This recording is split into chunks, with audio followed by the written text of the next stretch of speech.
온누리교회 성도 여러분, 안녕하십니까? 주님의 말씀을 함께 나누며 떨어져 있지만 더 가까워지는 시간, 우리 시간입니다. 오늘은 4월 18일입니다. 이제 우리 내일이면 또 주일이고 또 주일 예배 드리고 나서 이번에는 우리가 성도들이 함께 오늘 파킨장에서 1시에 모여서 기도하기로 했는데 여러분 저는 여러분들 얼굴 볼 생각에 좀 마음이 설레입니다.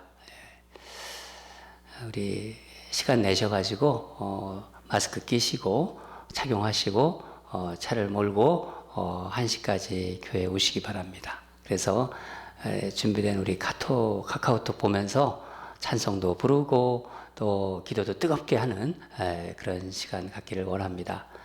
또 생명의 삶 필요하신 분은 김진산 목사님에게 미리 알려주셔서 준비해 놓을 수 있도록 이렇게 해주시기 바랍니다. 생명의 삶도 구입하시고 교회도 좀 들어보시고 그런 시간 가졌으면 좋겠습니다. 잠깐 기도하겠습니다. 하나님 아버지, 오늘은 4월 18일입니다. 참 세월이 참 빨리 갑니다. 하나님, 특별히 코로나 바이러스 기세가 점점 꺾이는 것 같아서 너무 감사합니다. 하나님, 오늘도 오늘 말씀 앞에 나온 성도들 기억해 주시고 말씀으로 시작하는 모든 성도들 또 하루에 꼭 말씀 보고서 하루를 시작하고 또 마감하는 그런 성도들 주님 축복해 주시고 말씀 가지고 도전받고 또 말씀 안에서 행복을 느끼고 말씀으로 살아가는 우리 귀한 ANC 성도들 되게 하여 주시옵소서. 이 어려운 환난의 시기를 주님 십자가에서 이 우리 시간을 통해서 함께 겪어내는 그런 귀한 성도로 영적으로 더 풍성해지고 정말 신앙적으로 더 단단해지는 그런 기간이 될 수 있도록 주여 인도해 주시옵소서. 예수님 이름으로 기도합니다. 오늘 말씀은 신명기 6장 20절에서 25절입니다. 생명의 삶 책 4월 18일 말씀입니다. 다 찾으신 줄 알고 우리 합독하도록 하겠습니다.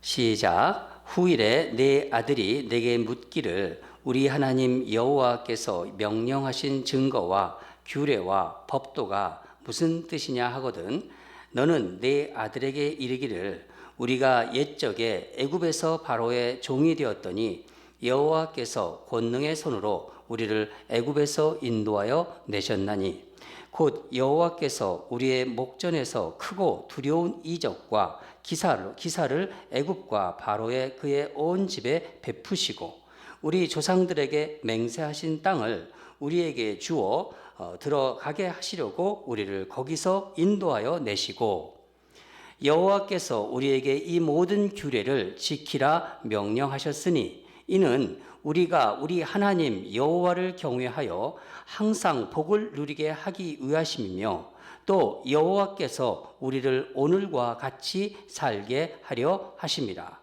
우리가 그 명령하신 대로 이 모든 명령을 우리 하나님 여호와 앞에서 삼가 지키면 그것이 곧 우리의 의로움이라 할지니라. 아멘. 오늘은 말씀 제목을 하나님의 사랑을 어떻게 가르칠 것인가 라는 제목으로 은혜를 받으려고 합니다. 하나님의 사랑을 어떻게 가르칠 것인가? 누구에게 가르치라고 하는 것이죠? 우리 자녀들, 우리 후손들에게입니다. 네. 여러분, 사람은 누구나 지난 일을 잊어버려요. 망각한다는 것입니다. 안 잊어버리는 사람 있으세요? 없습니다. 네. 사소한 것은 좀 잊어버릴 수 있어요. 네. 그러나 우리 그리스도인들, 예수를 믿는 사람들은요, 결코 잊어서는 안 되는 것이 있습니다. 그게 뭘까요?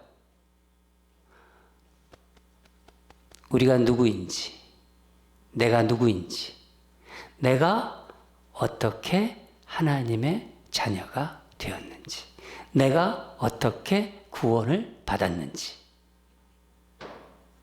그것을 잊지 말으셔야 되는 거예요. 오늘 본문을 보면은요, 모세는 출애굽 2세대, 그러니까 출애굽 2세대에게 왜 하나님의 말씀, 율법을 지켜야 하는지를 가르치라고 당부하고 있는 거예요. 그러니까 출애굽 2세들에게 왜 하나님의 말씀을 지켜야 하는지, 율법을 따라야 하는지를 가르치라는 거예요. 1세대에게 말하는 거죠. 가르치라. 후손들이 물을 것이라고 합니다. 우리 20절을 다 같이 읽겠습니다. 20절 시작. 후일에 내 아들이 내게 묻기를 우리 하나님 여호와께서 명령하신 증거와 규례와 법도가 무슨 뜻이냐 하거든. 그러면 어떻게 대답하라고 하나요? 우리는 늘 믿어왔다. 무조건 믿어라. 그렇게 말하라고 합니까? 여러분, 다른 종교는 그럴지 모르지만은요, 우리가 믿는 기독교는 다릅니다. 설명해 주어야 합니다. 21절부터 어떻게 설명해 줘야 하는지가 이제 나오죠. 우리는 옛날에 애굽에서 종살이했다. 부끄러운 과거도 후손들이 알아야 한다는 것입니다. 그런데 22절을 보면은 여호와 하나님께서 두려운 이적과 기사를 애굽의 바로의 집에서 행하셨고 우리를 구출해 주셨다. 구해 주셨다. 하나님이 우리를 그곳에서 꺼내 주셨다는 거예요. 구원을 말하고 있는 것입니다. 우리가 어떻게 예수를 믿게 되었는지 자녀들에게 알리라는 것입니다. 그러려면 여러분, 우리는 내 신앙의 이야기가 있어야 돼요. 내 신앙의 스토리가 있어야 합니다. 이스라엘에게는 그것이 무엇이죠? 출애굽입니다. 출애굽. 자녀들은 그 경험이 없지만 부모의 이야기를 들으면서 하나님을 알게 될 것입니다. 여러분, 믿음은 들음에서 오는 것입니다. 모세는 왜 하나님께서 너희를 출애굽시켰는지 그 이유를 말해주라고 하는 거예요. 첫째는 23절을 보면은 하나님이 너희 조상들 아브라함, 이삭, 야곱과의 약속을 이루시기 위해서. 두 번째는 하나님이 약속하신 땅에 우리를 들어가게 하시려고. 그래서 출애굽시키셨다. 한마디로 하나님 약속을 지키시려고. 또 우리에게 복을 주시기 위해서였다는 것입니다. 마지막으로 이스라엘 민족이 하나님을 경외하고 하나님이 주신 땅에서 복을 받으며 그렇게 살도록 율법과 규례를 주셨다는 것을 후손들에게 말하라는 것입니다. 그래서 모든 규례를 지키면 의로운 자로 인정받게 된다. 그렇게 알고 있습니다. 그러나 여러분, 여기서 중요한 것이 있습니다. 이 의로움이 율법과 규례를 지키는 행위에서 주시는 것으로 생각할 수 있지만은 그렇지 않습니다. 율법과 규례를 지키는 것은 우리에게 은혜를 주시고 그 은혜를 경험하게 하신 하나님에 대한 신뢰, 하나님을 믿는 거죠. 신뢰와 사랑에서 나오는 것이라는 거예요. 아브라함도 그랬지 않습니까? 아브라함이 하나님을 믿으니 의로 여기니라. 그렇게 말씀하셨습니다. 여러분, 우리는 하나님을 믿는 백성으로 우리 자녀들에게 꼭 해야 할 일이 있는 거예요. 하나님을 어떻게 믿게 되었는지, 그 하나님은 어떤 분이신지를 알려줘야 되는 것입니다. 너희들도 이 가정에서 태어났으니까 이 집안에서 살고 싶으면 믿어라. 그렇게 얘기하는 게 아니라는 거죠. 하나님을 믿으며 사는 것이 어떤 모습인지 우리 후손들, 우리 자녀들에게 보여줘야 된다는 것입니다. 의로운 삶이 무엇인지를 보여주는 거예요. 어떻게 해요? 의로운 삶을 살면 되는 것입니다. 그것은 하나님과 나와 바른 관계라고 할 수 있습니다. 나와 하나님과의 관계가 바르게 되어 있으면요, 그게 의로운 모습입니다. 여러분, 의로움은 이렇게 생각할 수도 있어요. 죄도 안 짓고 법도 안 어기지 않고 어떤 완벽한 그런 상태를 생각합니다. 그거 아닙니다. 아브라함, 노아, 야곱, 다윗 실수 많았습니다. 그러니까 하나님의 말씀을 지키려고 노력하는 거예요. 그런 말씀을 지키는 삶입니다. 죄를 한 번도 짓지 않는 거, 나는 법을 한 번도 어기지 않았다. 그런 건 없는 그런 모습이 의로운 모습 아닙니다. 하나님의 말씀을 적극적으로 순종하려는 부단한 모습, 그런 노력이에요. 저는 그것은 여호와 하나님 앞에서 살아가는 삶이라고 부르고 싶습니다. 하나님 앞에서 살아가는 삶, 그렇게 부르고 싶어요. 바로 전에 제가 한번 말씀드렸는데 코람데오의 삶입니다. 코람데오, 하나님 앞에서. 사람 앞에서가 아니라 하나님 앞에서의 삶입니다.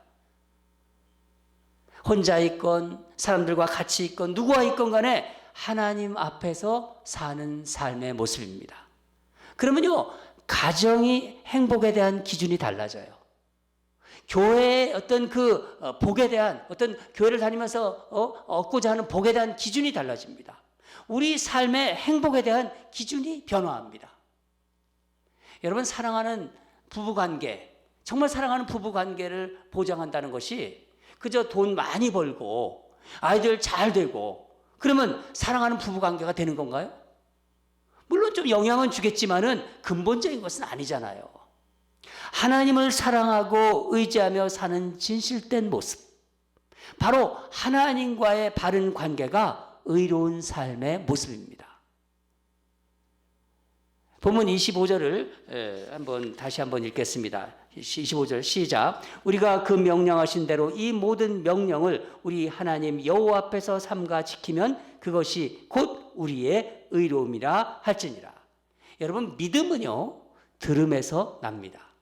그리고 보면서, 모델을 보면서 자라는 거예요. 우리가 예수님을 쫓아가듯이, 예수님이라는 모델을 보듯이. 그렇다면 가장 가까이 있는 부모가 들려주고 보여줘야 하는 거예요. 자녀들에게는 가장 가깝지 않습니까? 자녀가 어리건, 자녀가 장성해서 컸건, 같이 살건, 아니면 떨어져 살건 상관이 없습니다. 여러분이 삶으로 경험한 하나님을 보여주세요. 그리고 알려주세요. 하나님 앞에서 정말 코람데오로 사는 모습을 자녀들에게 보여주세요. 하나님이 때 우리 후손들에게도 하나님께서 그런 은혜를 부어주실 줄 믿습니다. 그런 하나님의 은혜가 임할 줄 믿습니다. 우리 다 같이 기도하겠습니다.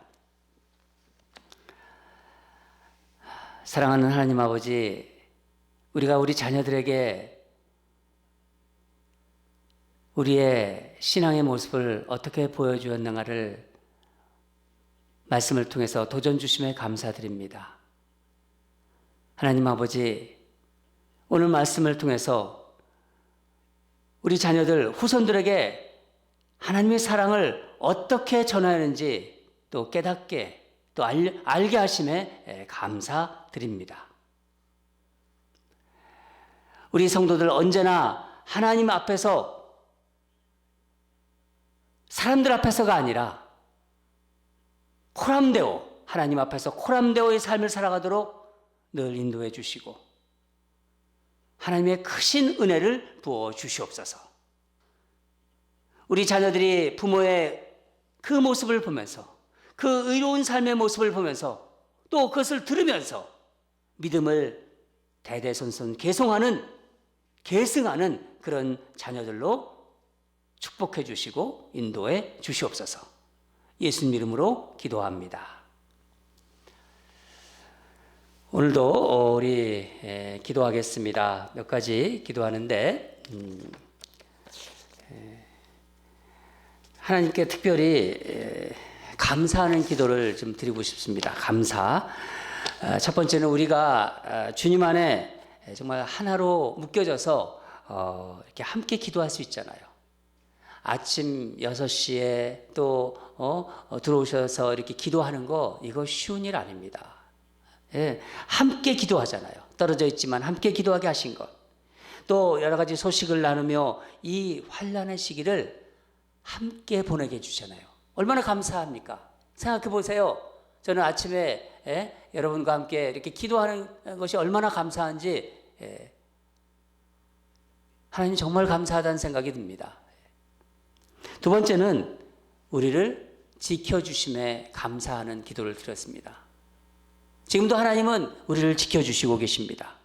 어린아이부터 연로한 어르신들까지 몸이 허약하신 분들 하나님이 지금 다 지켜주시고 계십니다. 섬세한 손길로 돌보아 주심에 우리 감사의 기도를 드립시다. 두 번째 기도입니다.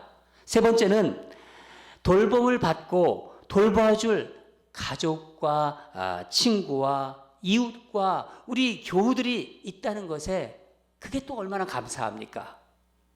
생각해 보세요. 감사할 제목이 너무나 많습니다.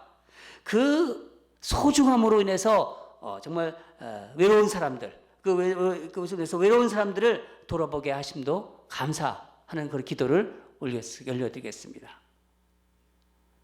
그 외로운 사람들 또 여러 가지 한 사람 한 사람 생각하면서 그분들이 얼마나 소중합니까? 그분들도 기도하고 있고 그분들을 돌아볼 수 있는 시간을 주시고 또 기도할 수 있게 해주신 것 감사합니다. 이 세 가지 우리 마음을 다해서 우리 감사기도 드리겠습니다. 다 같이 기도하겠습니다.